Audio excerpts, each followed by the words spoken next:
Sciatica मतलब पैर में होने वाला दर्द जो कमर में नस दबने की वजह से होता है। वो एक पैर में हो सकता है या दोनों पैर में हो सकता है। तो सायटिका क्यों होता है?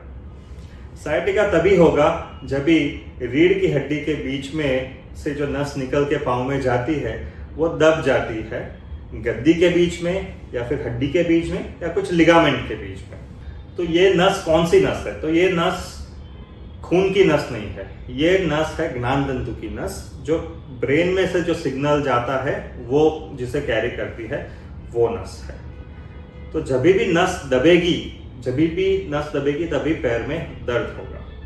तो जनरली क्या होता है, रीढ़ की हड्डी के बीच में जो गद्दी होती है वो थोड़ी सी अगर जब फिसलेगी तो कमर में दर्द होगा। अगर वो ज़्यादा फिसलेगी तो बाजू में से जो नस जा रही है उसे दबाव देगा। जब भी नस दबेगी तभी पैर में दर्द होगा। अगर दबाव हद से ज़्यादा हो गया तो फिर दर्द के साथ झुंझुनाहट होगा या फिर सुन्न होगा पैर। और भी ज़्यादा अगर दब गया तो फिर पैरालिसिस हो सकता है।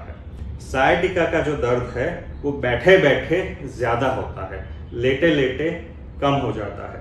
पैर की जब भी मूवमेंट होगी तभी वो दर्द बढ़ जाएगा। कुछ जांच करने से भी पता चलेगा नस दबी है कि नहीं दबी है।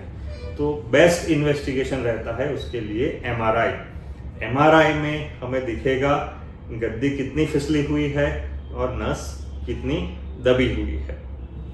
इलाज में दो चीज़ है, एक नॉन सर्जिकल और एक सर्जिकल। तो 80 से 90% लोगों को 80 to 90% ऑफ पीपल उनको सर्जरी की ज़रूरत नहीं है। केवल 10 से 20% लोगों को ही सर्जरी की ज़रूरत है।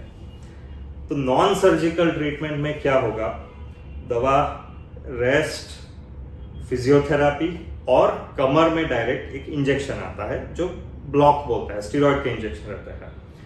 तो आराम तो 24 घंटे से ज़्यादा हम रेकमेंड नहीं करते हैं। तो 24 घंटे तक आराम कर सकते हो। कुछ दवाइयाँ होती है जिससे पेन रिलीव होता है, जो पेन किलर होती है, और कुछ दवाई होती है जो डायरेक्ट नस पे काम करती है और नस का दर्द कम करती है, वो हम चालू कर सकते हैं। दवाई कितना लेना चाहिए? अगर आपका दर्द कंट्रोल में आ रहा है दवाई से तो आप 1 महीने से लेकर 3 महीने तक ये दवाई चालू रख सकते हैं। अगर दवाई से पार्शियली ही फायदा हो रहा है, थोड़ा ही फायदा हो रहा है, तो उसमें हम फिजियोथेरापी ऐड कर सकते हैं। फिजियोथेरापी से धीमे धीमे नस थोड़ी ट्रेन हो जाती है, कमर थोड़ी ट्रेन हो जाती है और दर्द धीमे धीमे हल्का हो जाता है। फिजियोथेरापी कब नहीं करनी है? जब भी दर्द बहुत ज़्यादा हो तभी फिजियोथेरापी नहीं करनी है। ज़्यादा दर्द में फिजियोथेरापी होगी तो दर्द और ज़्यादा बढ़ जाएगा, गद्दी और ज़्यादा बाहर निकल आएगी और नस और ज़्यादा दबेगी। फिर रहता है एक इंजेक्शन, कि कभी कभी जो पेशेंट्स को दवाई फिजियोथेरापी से बिल्कुल आराम नहीं हो रहा है और जिनको ऑपरेशन भी नहीं करवाना है, उनको हम टेम्पररी रिलीफ के लिए कमर में डायरेक्ट नस के आजू बाजू एक स्टेरॉइड का इंजेक्शन दे सकते हैं, जिससे नस की सूजन कम होने से धीमे धीमे दर्द कम हो जाएगा। लास्ट ऑप्शन रहता है सर्जरी।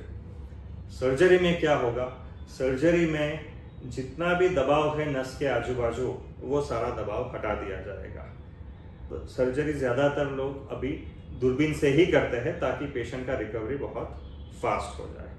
तो सर्जरी कब करना है? सर्जरी अगर नॉन सर्जिकल मेथड्स जो हमने बताए, दवा, आराम, फिजियोथेरापी, इससे भी बिल्कुल आराम नहीं हो रहा है तो सर्जरी करनी है। अगर पैर सुन्न हो रहा है तो सर्जरी करनी है।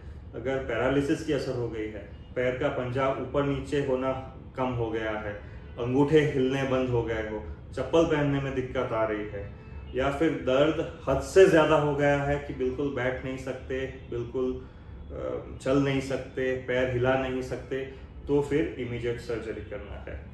एक और रीज़न है, अगर पेशाब रुक गया, कमर में बहुत दर्द हुआ, पैर में दर्द हुआ और उसके बाद पेशाब आना रुक गया, क्योंकि पेशाब की नस भी रीढ़ की हड्डी में से ही जाती है, तो फिर वो इमरजेंसी हो गई, वो इमीडिएटली हॉस्पिटल जाके सर्जरी करवानी है।